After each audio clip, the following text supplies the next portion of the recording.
Hello, my name is Professor Silvester Henderson. I am the CEO of Professor for Life Incorporated. On Professor for Life Incorporated, we have an opportunity to interview famous academic and professionals from all over the world.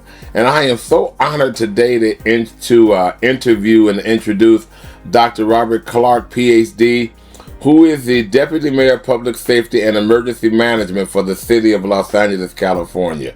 Welcome, Dr. Clark. I appreciate you. Thank you. Good to be with you. Dr. Clark, can you introduce yourself to our media, academic, and professional world and tell us where you grew up, share your academic journey, where did you go to college, and all those wonderful things? Sure. So we have the opportunity to be together today, and I'm very honored for that. I always start off my introduction by saying that I'm just a big kid from Youngstown, Ohio, from the south side of Youngstown, Ohio. Okay. Small little town in Ohio, northeast Ohio, famously known as the Steel Valley of Ohio, birthplace of football in Ohio, very close to Canton, Ohio. So we stand very proud for our football programming, our football history, our coaches, our players, and the foundation for life that has provided a lot of young men in northeastern Ohio. That's where I come from. Wow. I would also share, before I talk about professionally, from a personal standpoint, I'm a kid who was raised in foster care for 8 years. I am a son of a murdered father, grew up in public housing, certainly grew up in the inner city of Youngstown, Ohio. And those are the things that made me strong. Those are the things that made me Steel Valley strong, which I say very frequently.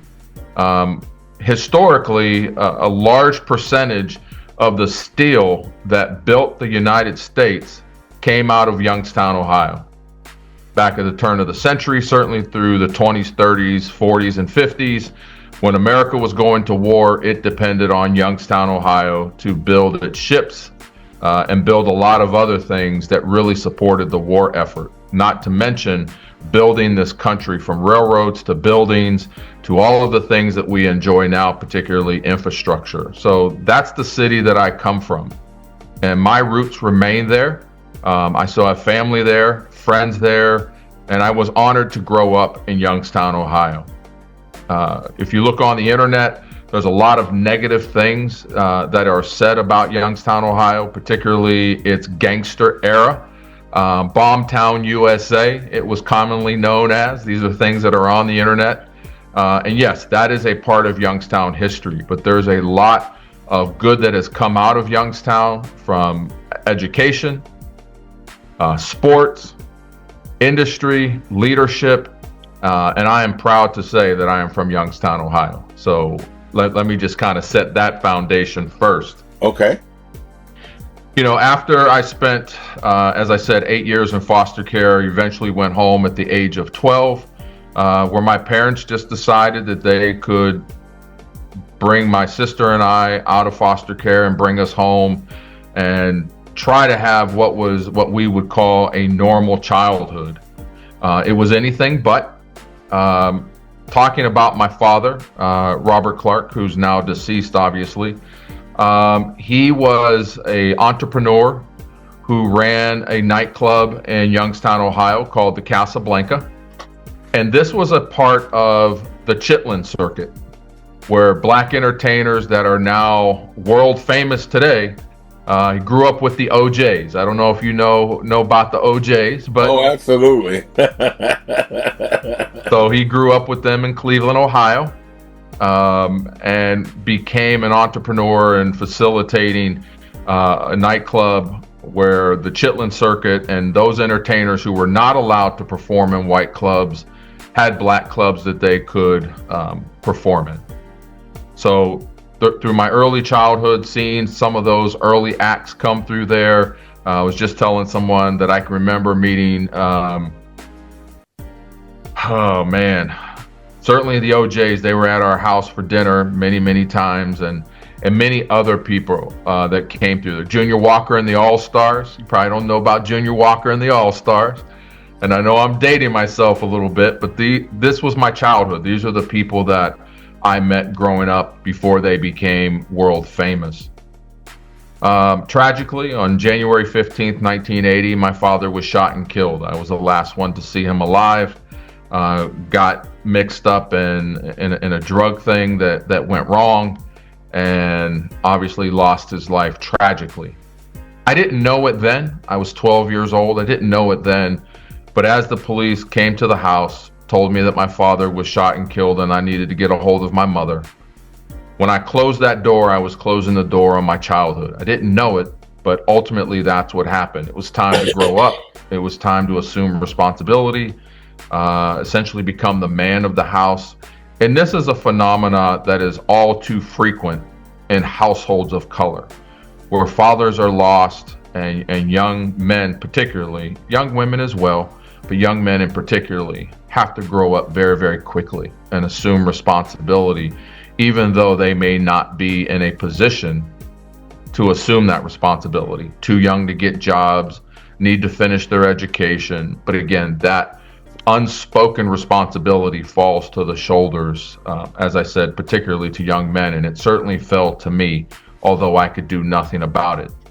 I watched my mother struggle. We eventually lost our home, had to move. My mother bounced from job to job to job, and things were very, very tough. My mother wanted me to go to the Catholic high school, Cardinal Mooney High School in Youngstown, Ohio, and I wanted to go to the city school with all of my friends. A lot of my friends who were getting in trouble and all of those sorts of things. That's where I wanted to be. In other words, I wanted to be in the streets. And my mother fought hard as a single mother to keep me out of the streets, away from trouble. But I kept fighting back against that, and I wanted to be in the streets with my friends. I remember a story that's funny to me now, but a lot of the guys in my neighborhood were much older than me, and they decided one night, hey, we're going to go to the junkyard and steal car parts because racing and street racing was very popular back then. And of course, I tag along. I'm in a junkyard at 1, 2 o'clock in the morning while they're looking for car parts. And I'm saying to myself, why am I here? I don't even have a car. It's like, why am I here? And ultimately, we heard police sirens because we tripped off alarms and, ran out of the junkyard, and I'm running along the railroad tracks by the junkyard. And I'm saying, I've got to do something different with my life. I got in a lot of trouble in school, fighting in the neighborhood and just constantly in trouble for a very long period of time. I remember on one occasion where I had to go to the police department because I was getting in so much trouble. And the Detective David Truman, I'll never forget, for the Youngstown Police Department, said, if I didn't know you and knew your father and knew that you really had no chance, that I would be looking to send you to jail. I'm giving you an opportunity to turn your life around. And from that moment on, 17 years old, from that moment on, I turned my life around. I went back to school, got serious about school, got serious about sports, stayed out of trouble, and really set my sights on becoming a police officer. It's really all I ever wanted to do. And somewhere inside of me innately, I wanted to be the difference maker in my neighborhood because of what I experienced, the loss I experienced. The saying that hurt people is absolutely true. I was hurting people, but most importantly, I was hurting myself because I was dealing with so much pain, so much trauma. My experiences in foster care, now coming home, now losing my father so very early, and just looking for identity, looking for direction, looking for purpose. And it's a place today, even today, that far too many of our youth of color struggle in trying to determine. I always thank God that I didn't have the internet back then, and I didn't have a lot of the technology that kids have today, or who knows where my life would have been and the influences that I would have been under. But even in the 80s, growing up in the 80s, I had plenty of influences. But then I had influences that helped me turn my life around. Family members who told me I was capable of doing better, who were there for me, who were filling in the gaps for me, helping me to find purpose, find direction, and ultimately help me to begin my career in law enforcement by helping me get into the police academy, helping me through the academy. And then ultimately, I got hired with the Youngstown Police Department and returned to the relationship with Detective Dave Truman and told him that he truly saved my life. That's wonderful. Now, Dr. Clark, where did you go? Where did you graduate from, like high school, your master's degree? I know your doctorate degree, you graduated from Capital Technology University with your Ph.D. in cyber psychology. But where did you receive your master's and your bachelor's or those degrees from?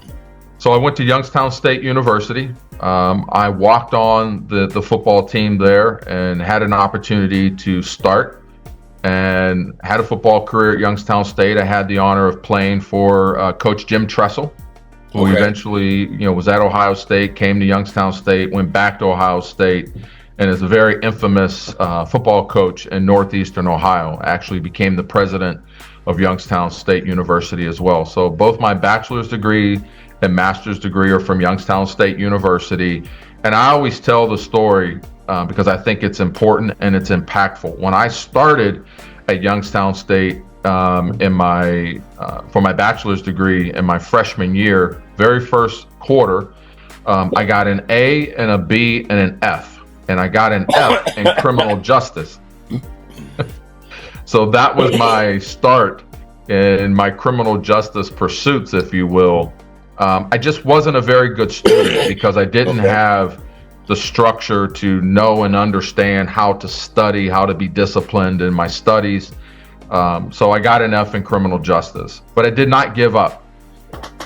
Let me fast forward. Obviously, I graduated with my bachelor's degree, went to graduate school at Youngstown State, and I graduated with a 4.0 in my master's degree and actually won an award for the top graduate student in the state of Ohio in 1995.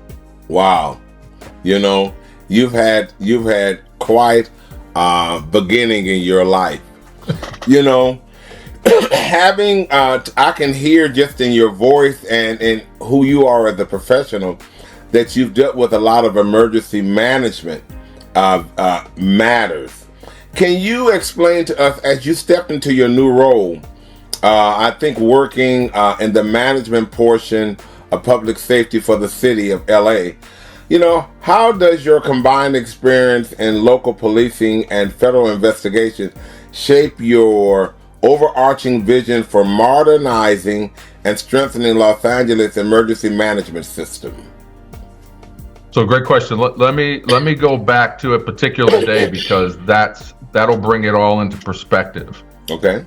In 2001, in September of 2001, I was assigned to the Attorney General's protection detail for Mr. John Ashcroft. And my second day was 9/11. So I was in Washington, D.C. on 9/11, responsible for the security of the Attorney General and his family, and very new to D.C., new to the Attorney General, and really new to the process of protection. And obviously the events of 9/11 unfolded.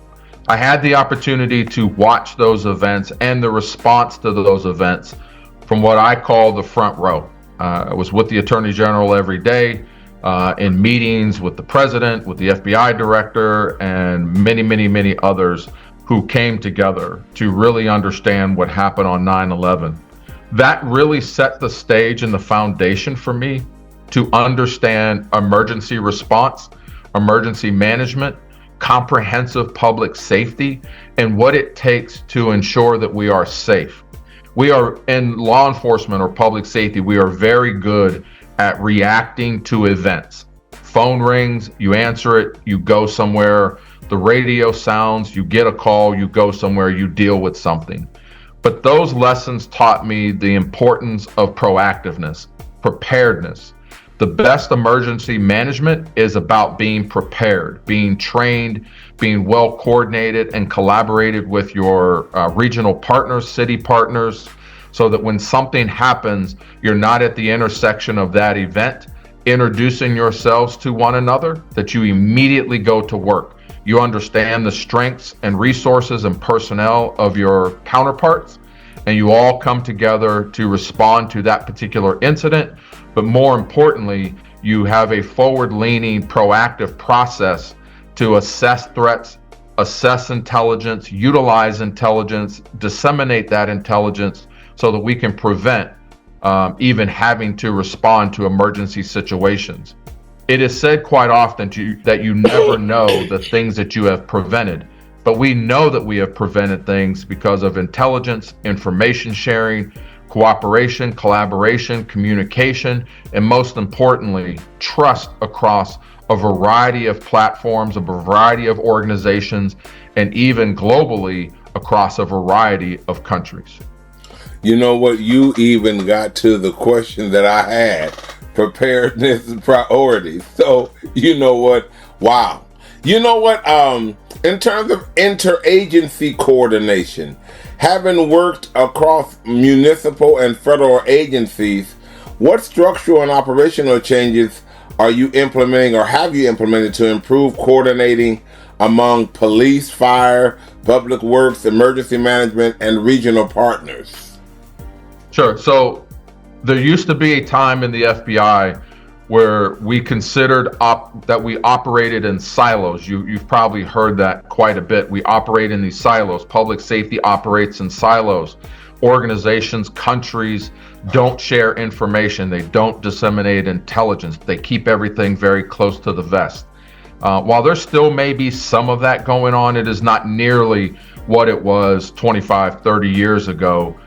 We are very collaborative. We are very integrated with one another's operations so that we can function across multiple organizations, multiple processes. Technology continues to be the challenge. And let me just share this story with you. On 9/11, when I was in Washington, D.C., we did not have radio capacity to communicate with each other. So the FBI could not talk to the DC police. DC police could not talk to Department of Defense police officers. We could not talk to one another. So it was very isolated. It was very siloed.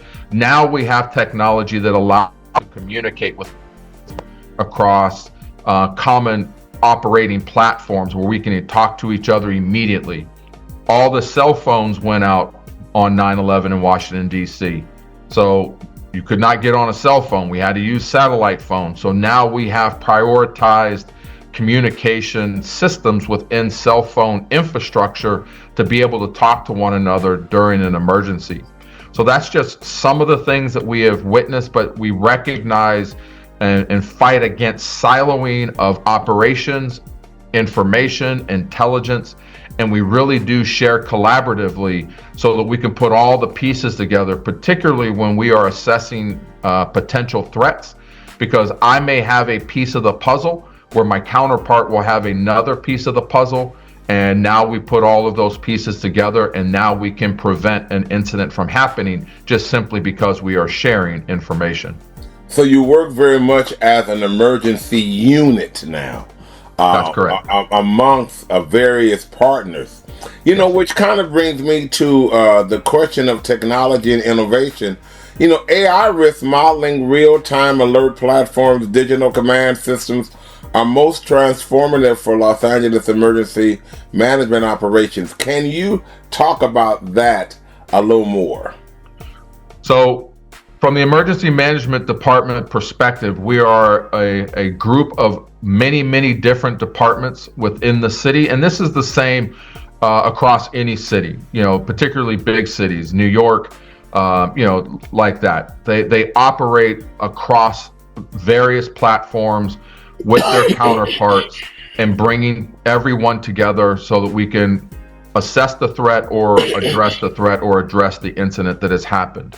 Technology is a big part of that. There are a variety of systems that ingest information and intelligence, and they can produce reports that we can now assess. Obviously, we are in the age of artificial intelligence, and that is a part of it. However, and I always stress this to my students and other people that I talk to, a human being has to assess the outcomes of that artificial intelligence to make sure that it is correct. Let me use a classroom example. Today, students are using a lot of AI function to draft papers. And that paper will provide them with an essay or a thesis, and it'll provide them with references. You have to make sure that those references are correct and that you are assimilating that information into your own words so that it's not plagiarism. It's the same process in emergency management. Information that we get in, we have to verify that information. We have to vet that information with our counterparts to ensure that it is accurate. And if it is not accurate, then we correct it to be accurate so that we can provide real-time accurate information. Wow. You know what, Dr. Clark, I am first of all, I'm so honored to just hear you speak and to hear the strength of you just as an African-American male professional, and especially your knowledge, which brings us to another issue, especially dealing with so many conditions of the land, especially around earthquake preparedness. Given LA seismic risks, what advancements or policy shifts are you prioritizing to strengthen, or have you prioritized to strengthen earthquake readiness, rapid response, and interagency communication during a major seismic event? So we have a strong relationship not only with our seismologists in the region, but our National Weather Service, because we understand that weather conditions are changing. Global climate change is a real thing, and we've witnessed that with the wildfires, not just here in LA, but around the world. The wildfires that were burning for an extended period of time in Canada on multiple occasions, as well as, Los Angeles National Forest and other places here across the United States. We have a collaborative relationship with those experts who are constantly monitoring those aspects of seismic shifts, weather conditions that really kind of play into exacerbating those seismic shifts. And we have early warning systems, early warning detection, but there's nothing more important than presence. And what reason I say that is because someone is present on that particular situation or those particular areas of concern, and they are monitoring the seismic activity, they're reporting that out. We get that constantly here in the emergency management department, where we can assess if there is an earthquake that happens, say, in Northern California that doesn't really impact Los Angeles. We know that, and we have a process for evaluating the potential and the impact potential of that seismic shift, even though it's in Northern California. As we have witnessed, there have been earthquakes. I'll go back about 9 months or so in Russia that caused a very significant tsunami to race across the ocean, 3,000 miles from the shore of the United States.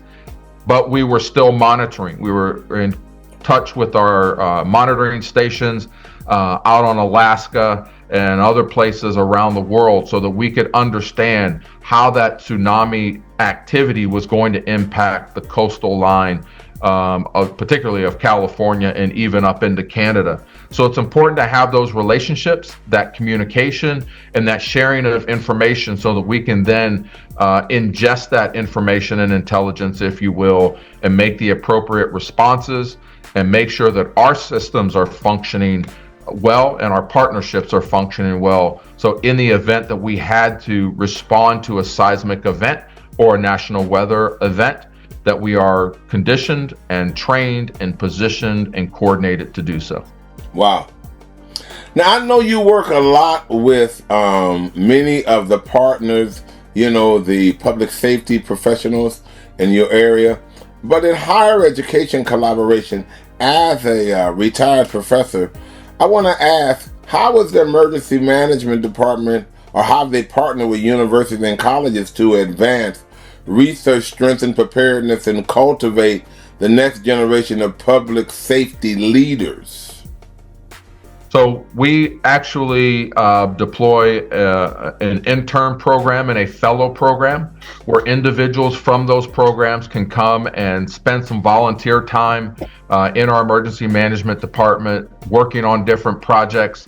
We talk about emergency management, which is response to an emergency situation. But for sure, the most important work is done on blue sky days where there's no issues.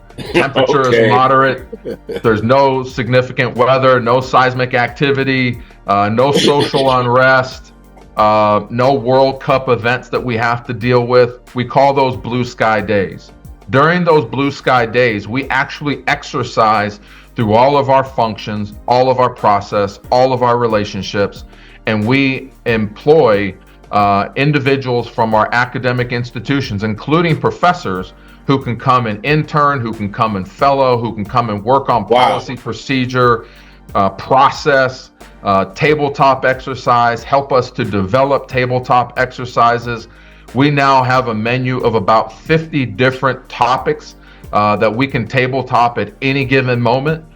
Things that you would never think about, we tabletop those things. I'll give you an example. Housing pets during significant heat events in our homeless population. They have pets. So how do we house and take care of those pets during significant heat events? And we tabletop that, and we respond to that, and we bring our partners together so that we can now exercise through that particular tabletop, so that we understand our function. And again, our academic institutions, our professors, our students fully engage in that process where they're learning. They're also teaching us.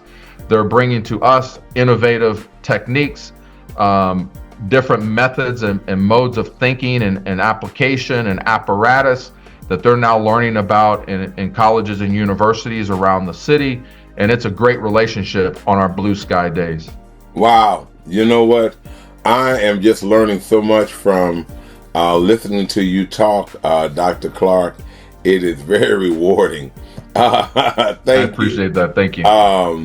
You know, as a police officer, how did your early years as a police officer influence your understanding of community needs, crisis response, and human side of public safety? I'm sure that has to be challenging. I grew up in the hood, and I saw all type of things. I grew up right next to an alley, but you know what?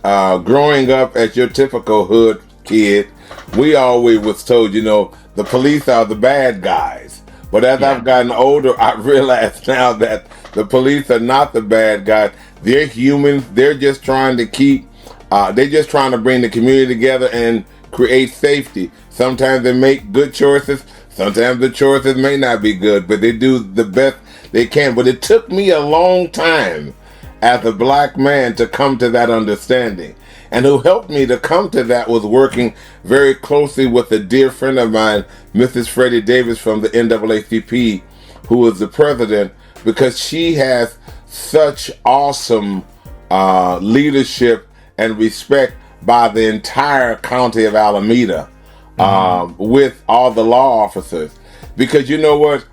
Most black men are taught that don't trust police officers. They're the bad guys, you know. They come and create the trouble. So, you know, I said all that to ask the question, how did your work as an effective early police officer help you in becoming such an awesome professional, but really responding to what I would assume is major crisis over and over? Whew, man. Professor, we probably need a whole nother podcast, but let me just tell you this. I became a police officer in 1986 when I went to the police academy. And when I graduated from the police academy, my introduction into law enforcement was not routine and not typical. I was actually recruited to work an undercover case for 18 months. So I got to pretend to be a drug dealer and a gang member as a brand new police officer in the hood of Youngstown, Ohio, if you will. And this is where I saw a lot of the guys that I grew up with really going down the wrong path. At the end of that case, big takedown happened. 40 some individuals were arrested, which was big for Youngstown, Ohio. And they're all in jail, and they see each other start showing up. And they're like, well, there's somebody missing from this equation.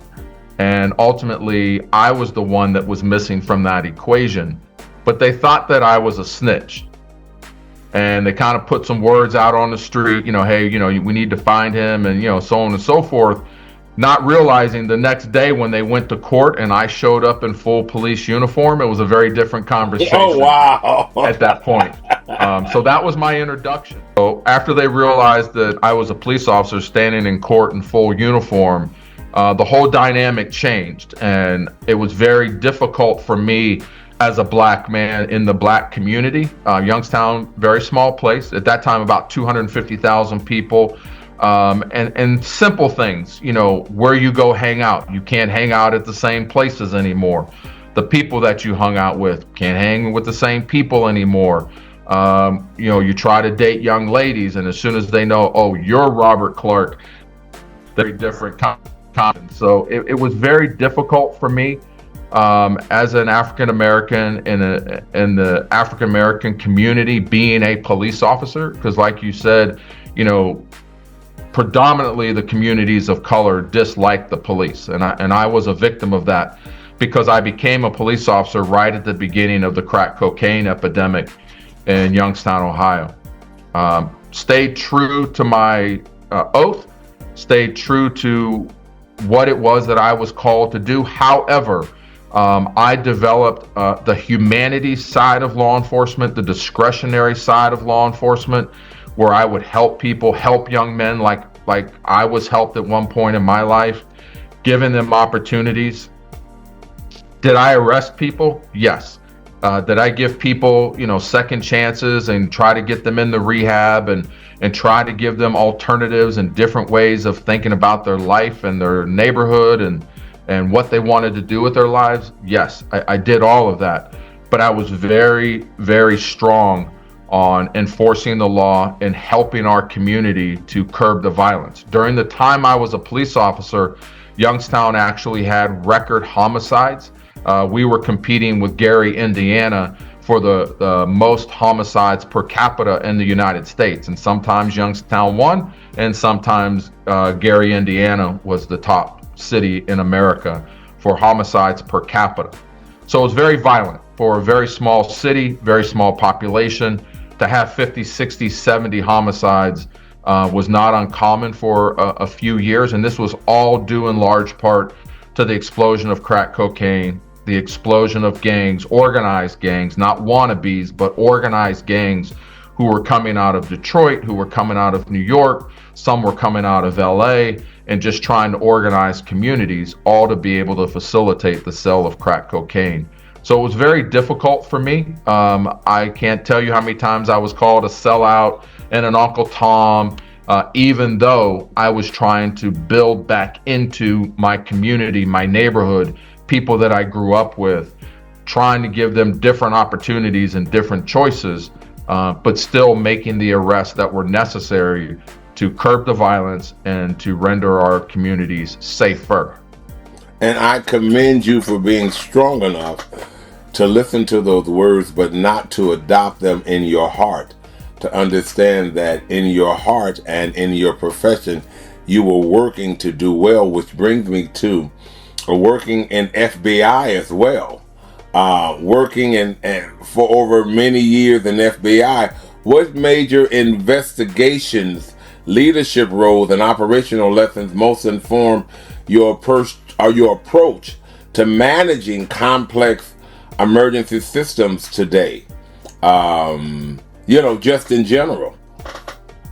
So being a member of the really gave me global appreciation for our world and crime. Crime is not just indicative of neighborhoods or cities, it is global. It has global reach. And having the opportunity to go to Central America, El Salvador, Honduras, and Guatemala as the International Operations Chief for the MS-13 National Gang Task Force, focusing on MS-13 and 18th Street, having the opportunity to go to Trinidad and Tobago, really did give me a global perspective of crime and how it is truly networked, particularly in this age of the internet and social media. So being able to bring that now to my emergency management role, I understand the importance of partnerships, relationships, collaboration, and the global perspective of threat analysis, the global perspective of addressing threats, sharing information, mitigating those threats, and making sure that the Los Angeles AOR is safe. And this really came to fruition during the World Cup. We had tons of people here in the United States, over 100 different matches. Many countries were here participating in the World Cup. And that threat perspective, that threat processing, information and intelligence processing was very important. And I learned that early on how to network globally so that we can get the information we need, be able to employ the strategies, technologies, and techniques that we need to mitigate those threats in order to keep our area of responsibility safe. I don't know if anyone ever told you this, but when you were talking, I thought to myself, this man is really a world-class evangelist of crime and crisis. You really employ the heart of an evangelist to help change the streets and make life better for people, So I really commend you on your background, and it's amazing because you could tell that your early pain in childhood is what it comes across now as strength, and not only just in who you are, but it's especially found in your voice. It's especially found in just your response and your leadership approach, which brings me to this question. How did your academic background, policing experience, federal service collectively shape your leadership philosophy in overseeing one of the nation's most complex emergency management environments? Yeah, one of the things I learned very early and had the opportunity to exercise through is that when you're in school and you're reading books and taking tests and writing papers, I always say those are flat words on flat paper. And I exercise the opportunity to really pull those words off of that paper and exercise it in real time and in community with real people. Yes, I found that some things that were in the book, well, this will never work, and then be able to adjust. But it gave me the foundation of understanding criminal justice academically, but also criminal justice practically, and being able to apply the process for reduction in crime. And it's not just simply putting cops on dots. It's not just simply getting A's and passing tests, but it's about building relationships, building credibility in the community. I say frequently that we are in an era, and have been for some time, of public safety, particularly policing, that you can no longer police in a way with a strategy or a process that people don't understand, that they don't accept, and that they don't collaborate with. So you need those three things. They have to understand it, they have to accept it, and they have to collaborate with it in order for it to be successful. Because if you don't, then all you revert back to is just simply putting cops on the dots. They have no investment, they have no credibility, they have no relationship with the community in which they serve.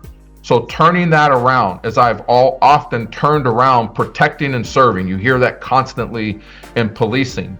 I've turned that around to serve and protect.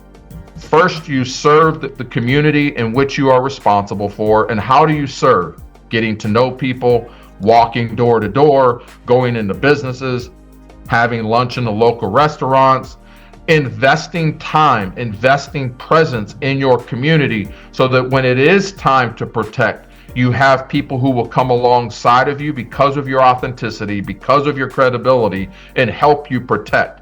Because again, we cannot police in a way that people don't understand, don't accept, and don't collaborate with, because it will not be successful, particularly in this era that we find ourselves in today, where everything is so anti-government, anti-authority, questioning everything. It should not be lost that we have many police officers who are investing a lot of authenticity, a lot of credibility, with a sound relationship with their communities, who are having dramatic effects. But those aren't the stories that often make the news. What makes the news is when police officers, who are human, make mistakes. One of the things I say constantly is that you have to entrust the department and its process, its communication, and its transparency to addressing those mistakes that are made by officers. Because if you don't do that, then the officers who do have the presence, who do have the credibility and the authenticity, the valid relationships, and are having tremendous impact in communities, that gets lost in the chaos. And we don't want that to be lost in the chaos, because that's truly the successes of law enforcement. Wow. I just have one more question to ask, but before I say that, oh wow, I feel like I'm watching a television show. There was a judge that I met. I worked in this for about 7 to 8 years. I was very involved in higher education within prisons. I was just enthralled by that concept. And in the process, I met this judge named Judge Horace Wheatley. He's retired now, but he was a strong judge in Alameda County. And I met with him one time. We went out to dinner, and they had this situation that was one where this young man murdered this woman. And, as a teacher, I got all emotional and said, oh, wow, you know what? I said, that must have been hard for you to make a ruling, for some crime. And he said to me, yeah, it may have been hard, but it was harder for the woman. Right. And I said, and I thought originally, and he said, Henderson, your job is to teach people. My job is to make folks responsible for poor behavior that they make. The man that made the decision to kill this woman was given the opportunity because the woman was not properly prepared for the crisis that was coming her way. What would make a woman take a strange man into her house in the middle of the night she didn't even know? And for some reason, I never forgot that. And basically what he was saying in a nutshell is that, as responsible Americans and responsible humans, you have to develop a high level of intellect to understand what's effective and what is not effective. And what you've shared with me through this wonderful interview has been really your efforts to help not only criminals, but young men and women and people in general. In order to stay safe, you have to make sometimes firm decisions. And decisions are not going to always be those that people like. But sometimes people have to be responsible and go to jail for things that they do, with the hope that they will come out and understand how to change their life, because you can look at how your life changed. So having said that, I want to thank you for being the person that you are. I want to thank Dr. Shaw for recommending me. I was so excited to interview you. I've interviewed so many different people, but never a person from law enforcement. And I interviewed only one other. I think it was the assistant chief or chief of police for the city of Oakland Police. His name was James Meeks, Chief James Meeks. I interviewed him, and I was so enthralled with his interview, and I've been equally as enthralled with yours. And so I want to thank you, Dr. Clark, and ask you, as we conclude, what final message or insight would you like to leave with our digital audience about preparedness, resilience, and public safety, not just in LA, but abroad?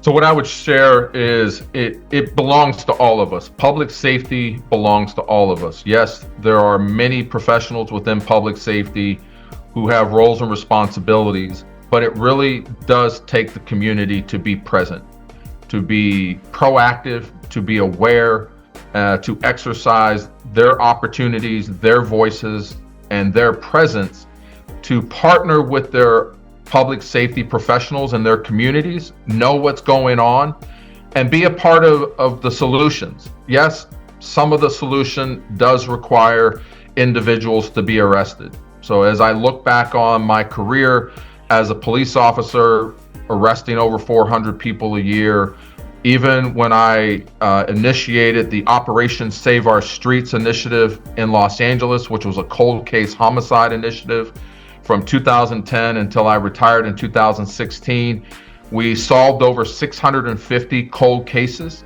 But that was because we had community relationships, we had community credibility and authenticity, and people came forward and provided us with information. I would strongly encourage community members to revert back to a front porch society. Let me clarify. When I was growing up, everything happened on the front porch. The back porch was a little stoop, couldn't hang out there, just to step off into the yard. Everyone hung out on the front porch. Parents knew where their kids were. Adults knew what the other kids were doing. We all hung out on the front porch and we took care of each other. Somewhere over the last 20 or 30 years, we became a back porch society where people built bigger decks, bigger pools, and everyone hung out in their backyards, not knowing what was going on out in the front of the house, down the street, down the block, around the corner. I also want to say this piece, that we've drifted away from storytelling. I remember growing up listening to my grandparents and my parents tell stories about the old days. That was our entertainment because you didn't get to watch much television if you even had a television. We've drifted away from storytelling, and our storytellers are leaving us slowly but surely. And the reason that storytelling is so important is because within those stories, as it was back in slavery where slaves could not write anything down, they were stories of survival. They taught us, told us how they survived, and incorporated those same philosophies, that same mentality, and that same ability to tell those stories of survival. We need to return to some of that. I incorporated that into my mentoring program. If you can get involved in a mentoring program, there are many youth, not just youth of color, but youth in general, who are missing out on examples of what success looks like, what overcoming looks like, and be able to demonstrate that I have overcome. All of us have a story. All of us have had tragedies. All of us have overcome failures and trauma and tragedy and loss. And being able to pour those successes into young people is vitally important. One of the aspects that was really unique about my mentoring program was that I had a plan for failure. No organization is going to plan to fail. I had a plan for failure. What happens to that young man or that young woman when they fail out of the program, when they flunk out of school, when they get themselves arrested, or the young ladies become pregnant?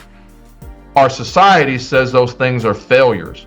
We embraced failure. We embraced those kids who were failing in some form or fashion so that they never stopped believing that someone was there for them, someone believed in them, and even though they stumbled, tripped, and failed, that we would be there to help them stand up. Yes, you are going to face the process and be held accountable, and we'll be right there with you, but we're not going to toss you away because you fail.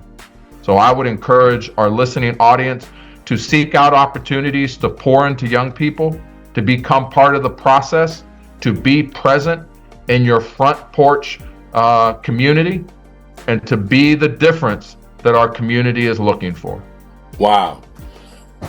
Dr. Robert Clark, Ph.D., I want to thank you for taking the time out of your busy, important schedule to allow me to interview you and to hear your just awesome story, and for you to share your perspective with the world and in general. I wish nothing but blessings for all that you do, and hopefully I can stay right so that one day as a former FBI person, you don't have to investigate me. If I could just end with this very quickly. and I should have probably told you this earlier. In 2016, when I retired from the FBI, I was blessed to go to CBS and have my own show on CBS.